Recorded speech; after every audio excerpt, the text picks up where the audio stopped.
Nous sommes à Sophia Antipolis, le pôle technologique de la Riviera française, à quelques kilomètres de Nice et de Cannes. De nombreuses sociétés high-tech venues du monde entier décident chaque année de s'installer ici pour profiter de la qualité de la vie entre mer et soleil et fuir le stress des grandes cités.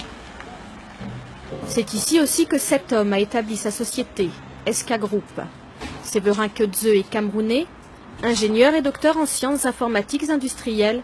Il est l'inventeur d'un système anti-collision appelé Navigator, un concept révolutionnaire. Mon système est unique dans le fait que c'est le premier système qui est universel, qui automatiquement peut s'adapter, peut être paramétré pour n'importe quel type d'engin mobile. Donc c'est le même système qui va se retrouver dans un train, dans un avion, dans une voiture, dans une grue de chantier, dans un portique, dans un pont roulant. Voilà, dans tout ce qui se déplace en fait, tout ce qui bouge. L'enjeu est de taille. Chaque année sur les routes, sur mer ou dans les airs, plusieurs centaines de millions de personnes meurent des suites d'accidents. Si son invention est unique, la grande révolution par rapport à ses concurrents qui commercialisent des appareils anti-collision électromécaniques, c'est que son système est entièrement informatique. Séverin Keutze peut donc à tout moment contrôler les engins équipés de son navigateur via Internet, en prendre les commandes et intervenir depuis son bureau pour une réparation ou une reconfiguration. Il suffisait d'y penser. Je vais rentrer dans une rue particulière. Je vois ce que voit le bruit.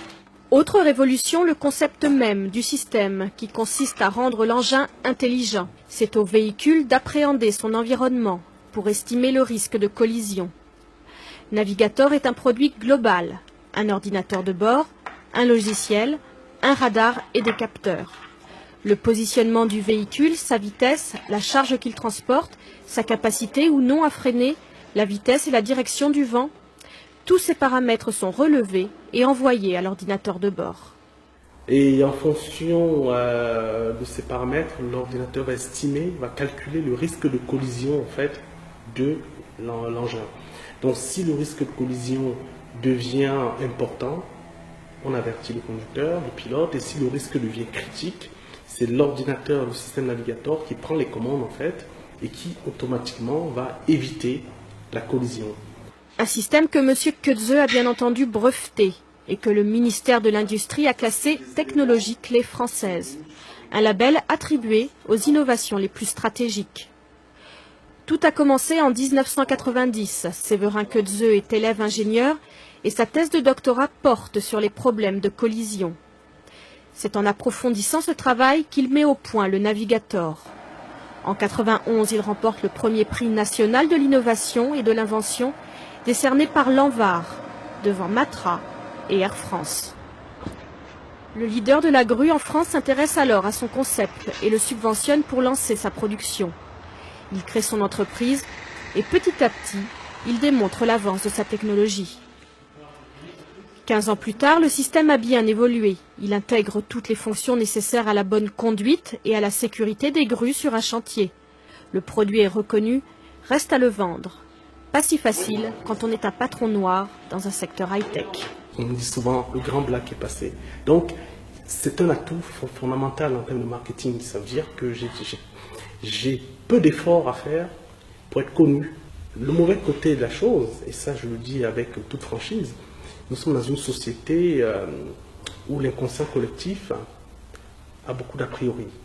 Ce n'est pas le noir qui va nous apprendre, qui va porter la technologie, qui va nous former, qui va nous expliquer en fait comment est-ce qu'on doit mener à mieux notre travail, notre métier.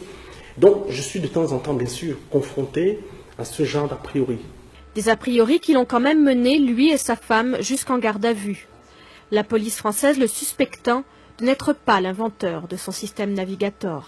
Une affaire qui s'est fort heureusement bien terminée et qui ne lui a pas brisé les ailes. Séverin Keutze a de l'ambition et il se peut bien qu'elle profite rapidement à son pays.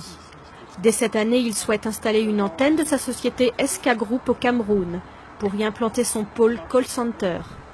Car si ses découvertes ont poussé la France à lui donner la nationalité, près de 25 ans après son départ, son cœur reste malgré tout à Yaoundé.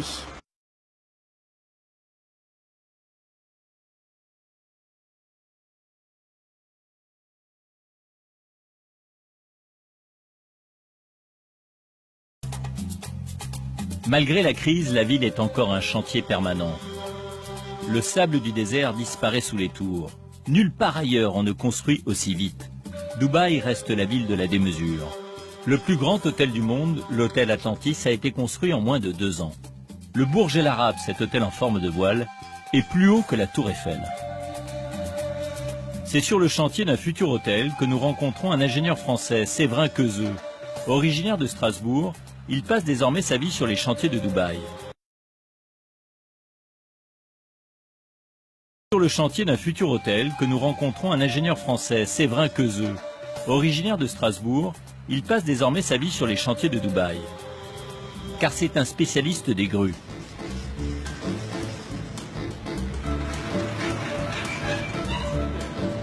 Hello. Hi, nice to meet you. Okay, let's go. Ça c'est le drapeau. Les Émirats. Drapeau des Émirats. C'est combien d'étages cet immeuble là? Il y aura 42 étages. 42 étages. Et quoi, on met combien de temps pour faire un étage? À peu près tous les mois, il y a un étage. Tous les mois, il y a un étage. Dans 2 ans, c'est terminé. C'est prêt. Formidable. Séverin Quezeux est arrivé à Dubaï il y a 2 ans. En mission pour quelques jours, il a finalement choisi de rester.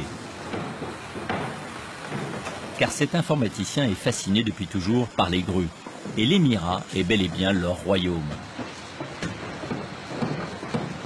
Quelle est votre première expérience de Dubaï? J'ai fait une visite de Dubaï pendant 2-3 heures avec un client et pendant 2-3 heures, j'ai vu plus de grues que j'en ai vu en 15 ans.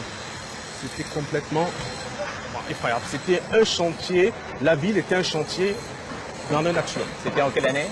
2007, fin 2006, début 2007. Et il y avait combien de grues à l'époque?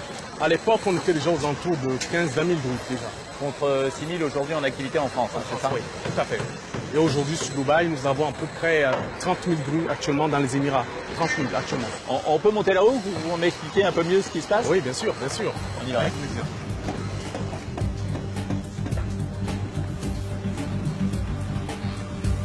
Séverin a inventé un logiciel anti-collision pour les grues. Une invention peu commercialisée en Europe, mais qui trouve ici sa véritable utilité, car elle sauve des vies.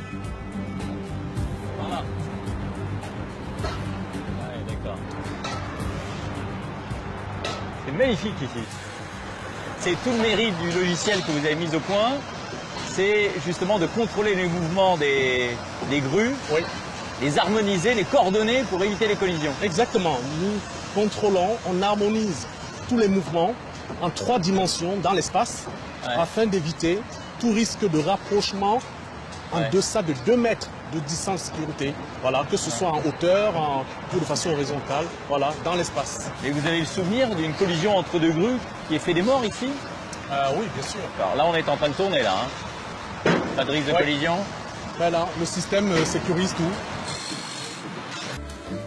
Séverin, lui, n'est pas prêt de repartir. Il lui reste à sécuriser plus de 90% des grues de Dubaï. Pour le convaincre de rester, l'Émirat lui a offert un bout de paradis. Il vit sur la mer, dans une île artificielle qui porte bien son nom, de Palme. Encore un projet fou, devenu réalité. C'est la première des palmes hein, en partant de la côte. Hein. Oui, c'est la toute première, la A. Donc une des plus courtes. La plus courte, elle fait environ 1 km de long. Alors vous avez acheté une de ces maisons? Oui, elle m'a été plus précisément offerte par mes partenaires qui m'ont invité gracieusement dans ce pays afin d'utiliser ma technologie Navigator pour sécuriser les grues de ce Mais donc vous êtes propriétaire, locataire? Comment ça se passe? Ah oui, d'accord. Mais vous profitez vraiment de... Enfin, la mer, c'est un canal, en fait. Hein. Vous en profitez vraiment? Vous vivez sur l'eau un peu?